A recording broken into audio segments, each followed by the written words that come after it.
एक बार देव ऋषि नारद पर अपना प्रभाव डालने का प्रयत्न कामदेव ने भी कर डाला, लेकिन देव ऋषि नारद को कामदेव प्रभावित नहीं कर पाए और देव ऋषि नारद के सामने स्वयं कामदेव नतमस्तक हो गए। क्या कहती है ये कहानी, आइए जानते हैं। इस बात का घमंड देव ऋषि नारद को हो गया कि कामदेव भी उनकी तपस्या पर ब्रह्मचर्य भंग नहीं कर पाए। देव ऋषि नारद ने ये बात भगवान शंकर को बता डाली। भगवान शंकर ने चुपचाप सारा वृत्तांत सुना और फिर सुझाव रूप में महादेव ने नारद से ये कह डाला, इस बात को भगवान विष्णु के सामने इतना अभिमान के साथ कभी नहीं कहना। लेकिन इस बात का देव ऋषि नारद को इतना अभिमान हो गया था कि शिव जी के मना करने के बाद भी नारद मुनि ने ये बात भगवान विष्णु को बड़े ही अभिमान से जा बताई। तब भगवान विष्णु ये समझ गए कि देव ऋषि नारद में अहंकार आ गया, जो कि नारद मुनि के लिए कदाचित उचित नहीं है, क्योंकि देव ऋषि नारद को मुनियों के मुनि नारद मुनि के नाम से भी जाना जाता है और एक मुनि का अहंकार बहुत ही विनाशकारी साबित हो सकता है। तब आत्मा मंथन कर नारद मुनि में जगे अहंकार को खत्म करने के लिए भगवान विष्णु ने एक योजना बना डाली। जब नारद मुनि भगवान विष्णु को प्रणाम कर आगे बढ़ गए, तब रास्ते में नारद मुनि को एक सुंदर भवन दिखाई दिया, जहां पर वहां की राजकुमारी विश्व मोहिनी के स्वयंवर का आयोजन हो रहा था। और देव ऋषि नारद उस जगह पर पहुंच गए और वहां की राजकुमारी विश्व मोहिनी को देखकर मोहित हो गए। और ये सब भगवान विष्णु की माया के कारण हो रहा था। राजकुमारी विश्व मोहिनी का सुंदर रूप नारद मुनि के तप को भंग कर चुका था, जिस कारण उन्होंने राजकुमारी विश्व मोहिनी के स्वयंवर में हिस्सा लेने का मन बना डाला। राजकुमारी को पाने की इच्छा में नारद अपने स्वामी भगवान विष्णु की शरण में जा पहुंचे और उनसे उनके समान सुंदर रूप पाने की इच्छा जाहिर कर डाली।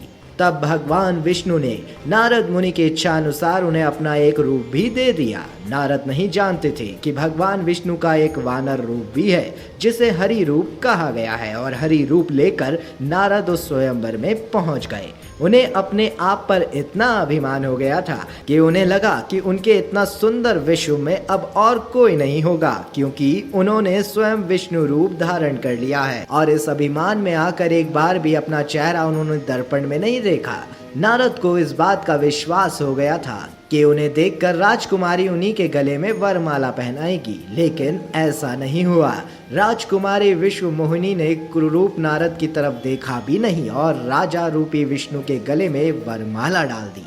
ये सब कुछ देखकर नारद बहुत आश्चर्यचकित हो जाते हैं, क्योंकि उन्हें नहीं पता था कि स्वयं भगवान विष्णु भी उस स्वयंवर में एक राजा का रूप धारण करके आए हैं, क्योंकि वो राजकुमारी विश्व मोहिनी और कोई नहीं, स्वयं माता लक्ष्मी ही थी।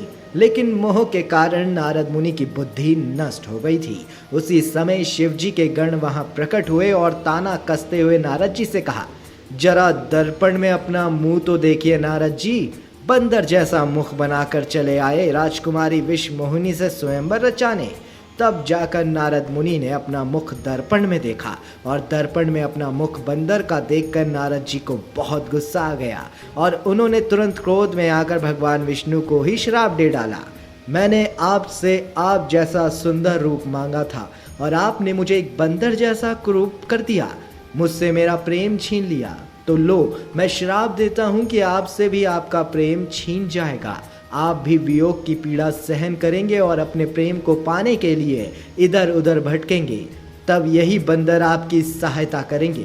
क्रोध के वश में आकर नारद जी ने भगवान विष्णु को श्राप तो दे दिया और कहा कि जैसे मैं स्त्री के लिए धरती पर व्याकुल था, वैसे ही आप भी मनुष्य रूप में जन्म लेकर स्त्री के वियोग से व्याकुल होकर धरती पर भटकेंगे और उस समय आपकी वानर ही सहायता करेंगे।